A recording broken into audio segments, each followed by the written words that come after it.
Money. Karl Marx, 1844. If man's feelings, passions, etc., are not merely anthropological characteristics in the narrower sense, but are true ontological affirmations of being, and if they are only really affirmed insofar as their object exists as an object of sense, then it is evident, 1. That their mode of affirmation is not one and unchanging, but rather that the diverse modes of affirmation constitute the distinctive character of their existence, of their life. The manner in which the object exists for them is the distinctive mode of their gratification. 2. Where the sensuous affirmation is a direct annulment of the object in its independent form, as in drinking, eating, working up of the object, etc., this is the affirmation of the object. 3. Insofar as man, and hence also his feelings, etc., are human, the affirmation of the object by another person is also his own gratification. 4. Only through developed industry, that is, through the mediation of private property, does the ontological essence of human passions in its totality and its humanity come into being. The science of man itself is a product of man's self-formation through practical activity. 5. The meaning of private property, released from its alienation, is the existence of essential objects for man, as objects of enjoyment and activity. Money, since it has the property of purchasing everything, of appropriating objects to itself, is, therefore, the object par excellence. The universal character of this property corresponds to the omnipotence of money, which is regarded as an omnipotent being. Money is the pander between need and object, between human life and the means of subsistence. But that which mediates my life mediates also the existence of other men for me. It is for me the other person. What, man? Confound it. Hands and feet and head and backside are all yours. And what we take while life is sweet, is that to be declared not ours? 6 stallions say, I can afford. Is not their strength my property? I tear along, a sporting lord, as if their legs belonged to me. Goethe, Faust, Mephistopheles. Shakespeare in Timon of Athens. Gold? Yellow, glittering, precious gold? No, gods. I am no idle votarist. Roots, you clear heavens. Thus much of this will make black, white, foul, fair, wrong, right, base, noble, old, young, coward, valiant. Why this? Will lug your priests and servants from your sides. Pluck stout men's pillows from below their heads, this yellow slave. Will knit and break religions. Bless the cursed. Make the whore leprosy adored. Place thieves and give them title, knee, and approbation, with senators on the bench. This is it. That makes wappened willow wet again. She whom the spital house and ulcerous sores would cast the gorge at, this embalms and spices. To the April day again, come, damned earth, thou common whore of mankind, that put'st odds amongst the rout of nations, I will make thee, do thy right nature. And later on, O thou sweet king-killer, and dear divorce, twixt natural son and sire, thou bright defiler of Hymen's purest bed, thou valiant Mars, thou ever young, fresh, loved, and delicate wooer, whose blush doth thaw the consecrated snow, that lies on Dian's lap, thou visible god, that solder'st close impossibilities, and makest them kiss, that speak'st with every tongue, to every purpose. O thou touch of hearts, think, thy slave man rebels, and by thy virtue set them into confounding odds, that beasts may have the world and empire. Shakespeare portrays admirably the nature of money. To understand him, let us begin by expounding the passages from Goethe. That which exists for me through the medium of money, that which I can pay for, that is, which money can buy, that I am, the possessor of money. My own power is as great as the power of money.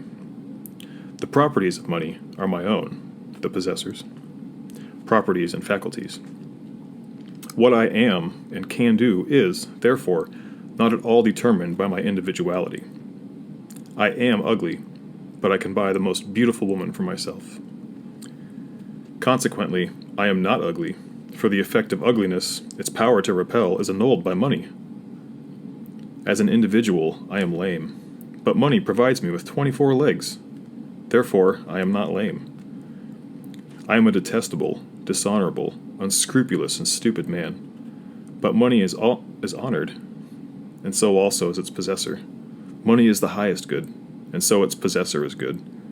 Besides, money saves me the trouble of being dishonest. Therefore, I am presumed honest.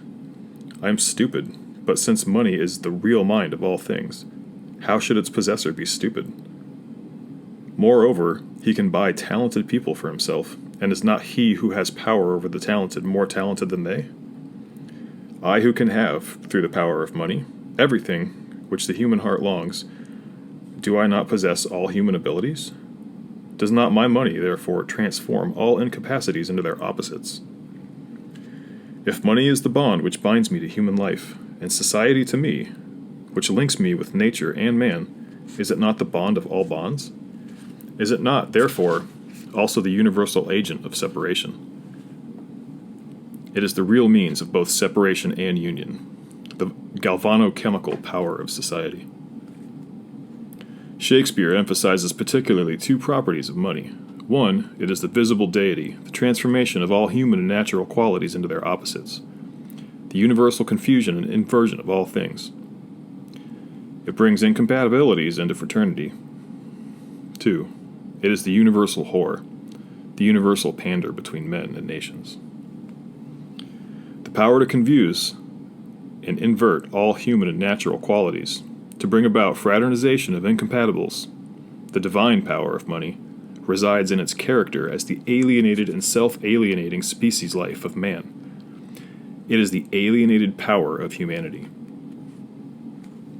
What I, as a man, am unable to do, and thus what all my individual faculties are unable to do, is made possible for me by money. Money, therefore, turns each of these faculties into something which it is not, into its opposite. If I long for a meal or wish to take the mail coach because I am not strong enough to go on foot, money provides the meal in the mail coach. That is, it transforms my desires from representations into realities, from imaginary being into real being. In mediating, thus money is a genuinely creative power.